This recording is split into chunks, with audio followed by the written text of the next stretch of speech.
October 23rd, Saint John of Capistrano. What is my desire? But God said to him, "You fool, this very night your life is being demanded of you." The one who has a great heart builds a heart of hope that resembles a barn and gives shelter to the needy.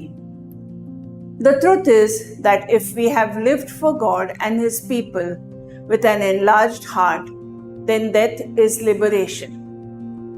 The soul rests in peace.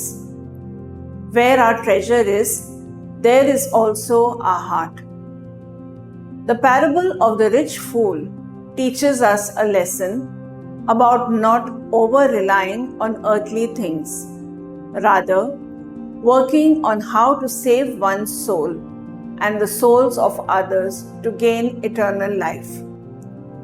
When a person's heart is divided in two parts, namely wealth and ambition, death to such a person is a painful blow.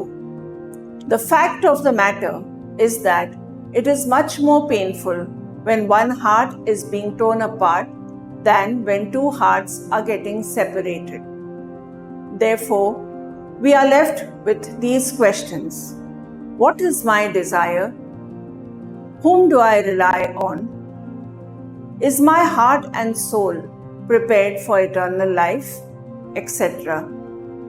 Let's first seek the kingdom and the will of God, and in due course, all the necessary things will be given to us.